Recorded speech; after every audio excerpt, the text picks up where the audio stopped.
नमस्कार, welcome to my YouTube channel all about life with विजय।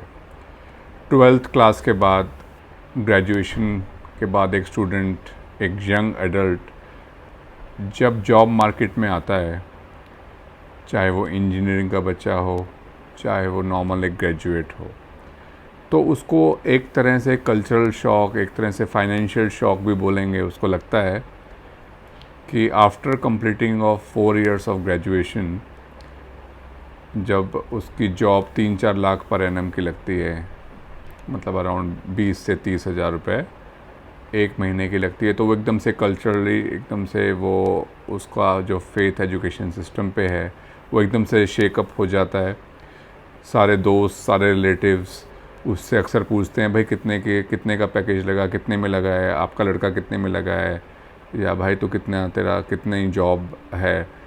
तो उसका जवाब बड़ा एम्बैरेसिंग सा होता है। वो कभी कभी बढ़ा के बोल देता है, कभी कभी बोलता है कि अच्छा पता नहीं, अभी फाइनल नहीं पता है। वो उस क्वेश्चन से बचता हुआ नज़र आता है। फिर वो जो ग्रेजुएट बच्चा है वो अपने माइंड में सोचता है कि अब मेरे को इस जॉब मार्केट में मैं अंदर आ गया हूँ, जॉब शुरू करी है मैंने, तो अब मैं इसमें ग्रो कैसे करूँ। फिर वो पिछले एग्ज़ाम्पल्स देखता है कि भाई अब तो जो मेरे मैनेजमेंट में लोग हैं वो उन्होंने एमबीए किया था आज से 15 साल, 20 साल, 12, 14, 15 साल पहले, और वो कॉर्पोरेट लैडर में काफ़ी ऊपर पहुंच चुके हैं। तो वो भी, उसका भी मन करता है कि मैं भी एमबीए कॉलेज में एक एडमिशन ले लेता हूं, चाहे वो एक एग्जीक्यूटिव बैच का एमबीए हो, मतलब कि नॉन रेगुलर जिसमें सिर्फ वीकेंड्स पे कोर्स हो, या तो फिर वो फुल टाइम अपना जॉब छोड़ के फिर एमबीए करना शुरू कर देता है। तो हम टॉप जो मैनेजमेंट कॉलेजेस हैं, जैसे आईएम अहमदाबाद, आईएम बेंगलोर, ऐसे जो टॉप कुछ कॉलेजेस हैं, या इंडिया के जो टॉप 10 मैनेजमेंट कॉलेजेस हैं, उनको हटा दें, और उसके अलावा जो नॉर्मल एमबीए के कॉलेजेस हैं जहाँ पे 10 से 20 लाख रुपए का कोर्स का फ़ीस होती है, और उसमें जब बच्चा ग्रेजुएशन के बाद एमबीए करता है तो आफ्टर 2 to 3 years की जितने की भी वो एमबीए होती है, उसके बाद वो बच्चा 3 साल वेस्ट करने के बाद भी उसी पोजीशन पे अपने आप को पाता है। 90% ऑफ केसेस में ये हो रहा है। तो जो एक तरह से उसकी एक्सपेक्टेशन थी कि भाई मैं अपने आप को एक एमबीए करूँगा, तो उसके बाद एमबीए करने के बाद एक मान लो इंजीनियर बच्चा है, उसका जो मैनेजमेंट की तरफ वो बच्चा चला गया, तो उसका जो स्किल सेट उसने इंजीनियरिंग में सीखा था उससे एक डिफरेंट मैनेजमेंट पर्पस की उसकी जॉब लगेगी, और वो जॉब भी 20-30 हज़ार रुपये महीने की मुश्किल से लग रही है, या लग ही नहीं रही है। लग रही है तो वो भी एक बहुत ही लो पैकेज, 3 to 4 lakhs पर एनम का पैकेज में, या 5 lakhs के पर एनम के पैकेज में वो बच्चा वो अपने आप को पाता है।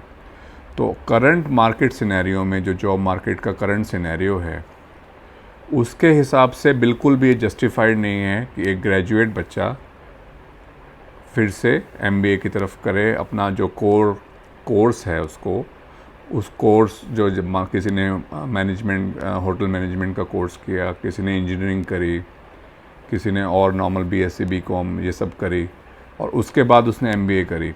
तो इंजीनियरिंग के लिए खास करके रेलेवेंट इसलिए है कि इंजीनियर एक अलग तरह का स्किल सेट है, और वो फिर वो बच्चा मैनेजमेंट में जाता है तो अपना कोर वैल्यू को छोड़ के जा रहा है, बट उसकी वैल्यू उससे भी कम हो गई है। जबकि जो सही अप्रोच आज की डेट में, आज के टाइम्स में ये रहेगी कि बच्चा छोटे छोटे कोर्सेज करे, वो ग्रेजुएट हुआ है, अपने आप को जो लेटेस्ट उस फील्ड में चल रहा है उसमें अपस्किल करें। आजकल ऐसे कई सारे कोर्सेज हैं जो कि बहुत ही लो कॉस्ट में भी होते हैं। नंबर 1, लो कॉस्ट के साथ होते होते उसका लिए अपनी जॉब को, करंट जॉब को छोड़ने की बिल्कुल भी ज़रूरत नहीं है। वो ऑनलाइन वीकेंड कोर्सेज भी हो सकते हैं, वो कुछ सर्टिफिकेशंस प्रोग्राम भी हो सकते हैं, हफ्ते 10 दिन 15 दिन के, जो कि एक ग्रेजुएट है वो अपने जॉब के साथ साथ उसको करता रहेगा, और अपनी जो वैल्यू है ऑर्गेनाइजेशन में उसको अपस्किलिंग के तरीके से वो बढ़ाए। ये एक बहुत ही एक अलग अप्रोच है जो पिछले 2-3 सालों में या पिछले कुछ सालों में एक कॉमन सेंसिकल अप्रोच है, रेदर देन अपना सब कुछ छोड़ छाड़ के लिए एमबीए किया, अपना सब कुछ चेंज करके एमबीए किया, मैनेजमेंट रोल में आ गए, पर अपने जो कोर इंजीनियरिंग थी या कोर ग्रेजुएशन की डिग्री थी उसको भूल गए। उसको नहीं भूलना है। एमबीएज़ राइट लेफ्ट एंड सेंटर कोई ऑनलाइन करवा रहा है, कोई छोटा मोटा कॉलेज खोल के करवा रहा है जिनकी 90% की कोई वैल्यू नहीं है। सो हमारे यूथ को ये समझना ही है कि ब्लाइंडली एमबीए ना करें, बल्कि अपने आप को अपनी कोर फील्ड में अपस्किल करते करते अपने ऑर्गेनाइजेशन में एक इररिप्लेसेबल वैल्यू बनाएं। अपनी जो वैल्यू उसमें बनाएं वो इस तरह की बनाएं कि अपने आप ही आपके ऑर्गेनाइजेशन में आपकी टीम्स जो बनती हैं during the execution of any project, उसमें आपकी वैल्यू इतनी रहे कि अपने आप ही आप कॉर्पोरेट लैडर में आगे बढ़ते रहें। सो एक बहुत ही इंपॉर्टेंट टॉपिक है। पेरेंट्स भी बच्चों को पुश करते हैं कि भाई एमबीए कर ले, अब तेरी इंजीनियरिंग हो गई। बच्चे खुद भी मिसगाइड होते हैं पिछले 15-20 साल पुराने ग्रेजुएट्स एमबीएस को देख के कि उन्होंने इतनी प्रोग्रेस कर ली। अब ये नो मोर ट्रू है। आने वाले टाइम में अपने आप को अपने ऑर्गेनाइजेशन में अच्छी वैल्यू देना, अपने आप को छोटे छोटे कोर्सेज से अपस्किल करना, ज़्यादा से ज़्यादा टाइम ऑर्गेनाइजेशन में बिताएं ताकि धीरे धीरे आप कॉर्पोरेट लैडर में ऊपर मूव करते रहें। आई होप ये टॉपिक आपको पसंद आया होगा। Do like the video and subscribe the channel. Thank you.